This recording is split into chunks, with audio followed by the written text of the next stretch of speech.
एफएससीजी, FSCI, एफसीसीबी, एफएससीबी। तो चलिए आगे बढ़ते हैं। मेरे पास कुछ ब्रेड है। अब ब्रेड एक प्रसंस्कृत खाद्य पदार्थ है। आटा इतना अधिक परिष्कृत होता है कि जब आप उस टोस्ट या ब्रेड का टुकड़ा अपने मुंह में डालते हैं तो आपकी शुगर पहले से ही बढ़ रही होती है। यह साबुत गेहूं नहीं है, यह साबुत अनाज नहीं है। और क्योंकि उन्होंने इसे इतना प्रसंस्कृत कर दिया है, उन्हें यहां सभी सामग्रियों को फिर से जोड़ना पड़ता है। तो ये कहता है कि इसमें माल्टेड जौ का आटा, niacin, iron, thiamine mononitrate, riboflavin, folic acid, शहद, गेहूं का ग्लूटेन, चीनी, गेहूं की भूसी, सोयाबीन का तेल, गेहूं का आटा, नमक, सोया आटा, calcium sulphate, monoglycerides, enzymes, monocalcium phosphate, soya lecithin, माफ कीजिए, थायमिन कम किया हुआ आयरन, थायमिन मोनोनाइट्रेट भी, फोलिक एसिड और कैल्शियम कार्बोनेट मौजूद है। मुझे लगता है कि ये लगभग 25 सामग्रियां थीं। ब्रेड को ब्रेड होना चाहिए, इसे सरल होना चाहिए, इसे आटे से बनाया जाना चाहिए, इसे साबुत अनाज के आटे से और पानी और कुछ अन्य सामग्रियों से बना होना चाहिए। बस इतना ही। इसमें बहुत अधिक अन्य सामग्रियां हैं। ग्लाइसेमिक इंडेक्स बहुत अधिक है। अधिकांश लोगों को मेरी राय है कि यदि आप स्वस्थ रहना चाहते हैं तो बेक किए गए उत्पादों से बचें यदि आप स्वस्थ नहीं हैं। अब अगर आप पूरी तरह से स्वस्थ हैं और सब कुछ ठीक है, आपका वजन सही है या आपके पैरामीटर ठीक है, हाँ, आप कुछ टोस्ट ले सकते हैं, आप कभी कभी कुछ कुकीज खा सकते हैं।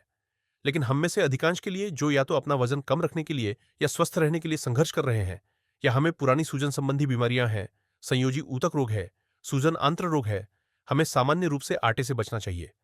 ग्लाइसेमिक इंडेक्स बहुत अधिक है और कई लोग जानबूझकर या अनजाने में वास्तव में गेहूं के उत्पादों के प्रति बहुत संवेदनशील होते हैं। तो ऐसे रक्त परीक्षण हैं जो मैं कर सकता हूं यह देखने के लिए कि क्या आप ग्लूटेन के प्रति या अन्य गेहूं उत्पादों के प्रति संवेदनशील हैं। लेकिन वे महंगे परीक्षण हैं, उन्हें किया जा सकता है और हम उन्हें करते भी हैं। लेकिन इससे भी बेहतर मैं मरीजों से कहता हूं, एक उन्मूलन आहार लें। अगर आप अच्छा महसूस नहीं कर रहे हैं, आपको संयोजी ऊतक रोग है, अगर आपको वजन की समस्या है, अगर आपको उच्च रक्तचाप है, अगर आपको मेटाबॉलिक सिंड्रोम है, 2 हफ्तों के लिए आटे को पूर्णतः हटा दें और देखें कि आप कैसा महसूस करते हैं। और अधिकांश मरीज मेरे पास वापस आते हैं और कहते हैं, हे भगवान, मैं हल्का महसूस कर रहा हूं, मैं बेहतर महसूस कर रहा हूं, मेरा पेट इतना फूला हुआ नहीं है। आपको इसे खाने से दस्त होने की, इसके प्रति संवेदनशील होने की जरूरत नहीं है। आप पाएंगे कि आपका वजन कम होगा और सूजन कम हो जाएगी। तो कुछ टोस्ट के साथ अधिकांश लोग उस पर कुछ लगाते हैं, वे उस पर मक्खन लगा सकते हैं या वे पीनट बटर लगाते हैं। पीनट बटर, मैं यहां पीनट बटर की सामग्रियां देख रहा था और यह बहुत अच्छा है। इसमें प्रति आहार केवल 2 ग्राम चीनी है। तो प्रति आहार चीनी के लिए जादुई संख्या क्या है? अगर आप इस लेबल को देख रहे हैं तो आपको चीनी को देखना होगा। यह कहता है कुल चीनी 2 ग्राम। यही वह है जो आप चाहते हैं। हमेशा प्रति आहार 5 ग्राम से कम होनी चाहिए। अगर आप ऐसा सामान्य रूप से करते हैं तो जो भी आप उठाते हैं, अगर यह कहता है कि प्रति आहार 5 ग्राम से अधिक चीनी है तो इसे वापस रख दें। यह आपके लिए अच्छा नहीं है। चाहे आप मधुमेह के रोगी हों या नहीं, कोई फर्क नहीं पड़ता। यह आपके लिए अच्छा नहीं है, इसे न लें। तो चलिए एक और नमूना लेते हैं। यह क्या है? हमारे पास यहां कुछ चिप्स है और यह निश्चित रूप से मानव निर्मित है और यह प्रसंस्कृत है। और इसमें कुल फैट सामग्री को देखिए। इन चिप्स में कुल 7 ग्राम फैट है, जिसमें से केवल आधा ग्राम सैचुरेटेड है। तो शेष सभी पॉलीअनसैचुरेटेड है। तो इसका क्या अर्थ है? खैर, पुरानी कहावत थी, पॉलीअनसैचुरेटेड फैट्स आपके लिए अच्छी है, सैचुरेटेड फैट्स आपके लिए बुरी है। आपको यह सिखाया गया है, आपने यह सभी वर्षों से सुना है। खैर, जवाब गलत है। नहीं, ये पॉलीअनसैचुरेटेड फैट्स है, विशेष रूप से उस बड़ी मात्रा में जिसका हम आज उपभोग करते हैं, जो आपके लिए बुरी है। देखिए, पॉलीअनसैचुरेटेड फैट्स केवल सदी के मोड़ पर परिदृश्य पर आई, विशेष रूप से कपास के बीज के तेल जैसी चीजों के साथ। और उन्हें उन सभी बीजों के साथ क्या करना है, यह नहीं पता था। और उन्होंने औद्योगिक प्रक्रियाओं के माध्यम से तेल निकालना शुरू किया। फिर हमने उसे लोगों को खिलाना शुरू किया और अब हमने पाया है कि यह वास्तव में शरीर में सूजन या बहुत अधिक ओमेगा 6 का कारण बनता है। ओमेगा 6 का अनुपात, जो ओमेगा 3 के मुकाबले सूजनकारी है, बहुत अधिक है। यदि आप सिर्फ 50 साल पहले से हमारे खाद्य पदार्थों की सामग्री देखें, पॉलीअनसैचुरेटेड फैट्स आपकी प्रत्येक कोशिका झिल्ली की परत में प्रवेश कर जाती है और कोशिका झिल्ली के कार्य करने के तरीके को बदल देती है। और यह ऑक्सीकरण के लिए प्रवण है क्योंकि यह अनसैचुरेटेड है, इसलिए बंध, रासायनिक बंध परस्पर क्रिया के लिए उपलब्ध है। इस कारण से यह परस्पर क्रिया और ऑक्सीकरण प्रक्रिया आपकी कोशिकाओं पर होती है। आपकी कोशिकाएं विकारग्रस्त हो जाती हैं, वे सामान्य रूप से काम नहीं कर सकती। पॉलीअनसैचुरेटेड वसाओं की तुलना में सैचुरेटेड फैट्स अनंत रूप से अधिक ठीक है। अतः जब भी हम फैट के अध्ययन को देखते हैं, यह देखने के लिए कि उदाहरण हेतु उच्च फैट आहार से निम्न श्रेणी एंडोटॉक्सेमिया हो गया, लीकी गट और लिपोपॉलीसेकेराइड्स रक्त प्रवाह में प्रवेश कर गए, और यह सब सैचुरेटेड वसाओं से होता है। हमें अधिक सावधान रहना होगा। हमें यह देखने की जरूरत है कि हम किस प्रकार की फैट्स की बात कर रहे थे। एक स्पष्टता की जरूरत है। फैट्स सिर्फ फैट्स नहीं होती है। ट्रांस फैट्स हैं जो अब निश्चित रूप से प्रतिबंधित है, और किसी को भी ट्रांस फैट्स नहीं खाना चाहिए। पॉलीअनसैचुरेटेड फैट्स एक समस्या है। सैचुरेटेड फैट्स हमारे साथ हजारों वर्षों से है, और सदी के मोड़ से पहले अधिकांश सभ्यताओं में कोरोनरी धमनी रोग का कोई प्रमाण नहीं था, जब तक ये वनस्पति बीज तेल बाजार में नहीं आए।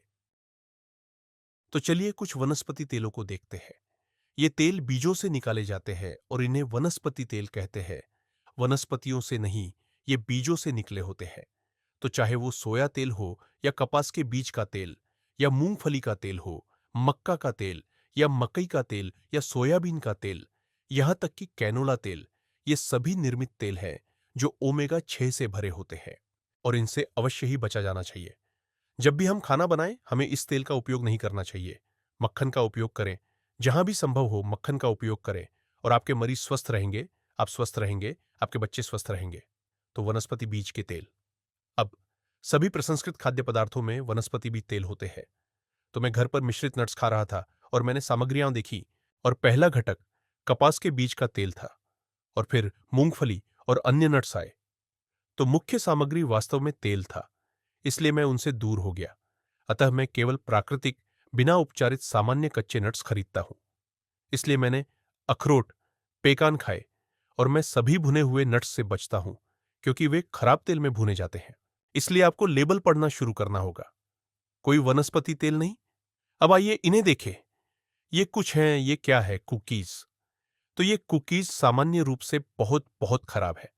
आइए यहां के खाद्य पदार्थों की सामग्रियां देखें। तो इस लेबल को बहुत ध्यान से पढ़ने की जरूरत है। यहां आहार फाइबर 1 ग्राम से कम है। यहां पे मुश्किल से कोई फाइबर है। शुगर, कुल कार्ब्स 20 ग्राम। जो कुल चीनी जो जोड़ी गई है वह 11 ग्राम है। तो 20 ग्राम कार्ब्स, वह कितने चम्मच चीनी है? तो 1 चम्मच चीनी 4 ग्राम होती है, तो वह 5 चम्मच चीनी होगी। इसका मतलब इस कुकी के एक आहार में 5 चम्मच चीनी है। क्या आप सही बुद्धि से अपने बच्चे को 5 चम्मच चीनी देंगे? नहीं।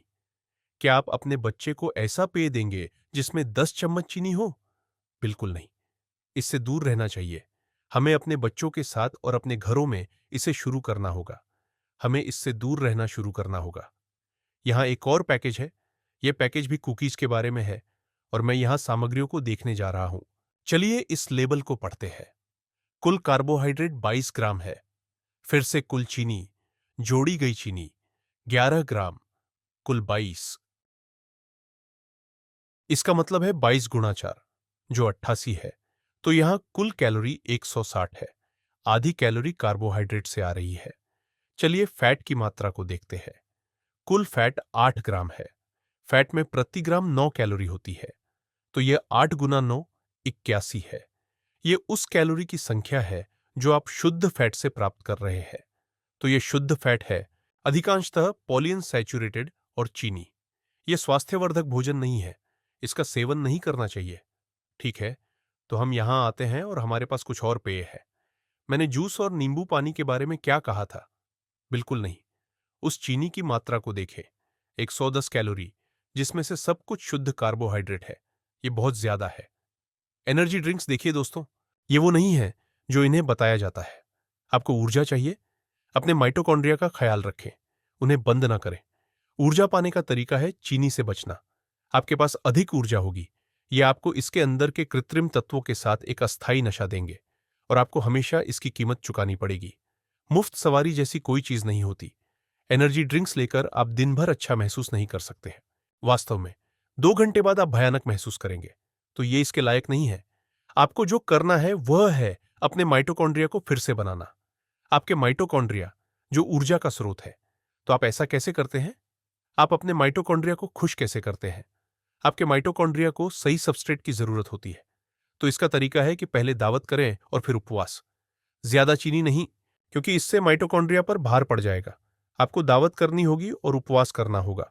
जब आप उपवास कर रहे होते हैं तो माइटोकॉन्ड्रिया को आराम मिलता है। आप कुछ हद तक कीटोजेनेसिस में चले जाएंगे। तो क्या मैं कीटोजेनेसिस के पक्ष में हूं? जवाब है हां। आहार कीटोजेनेसिस की एक स्थिति होती है।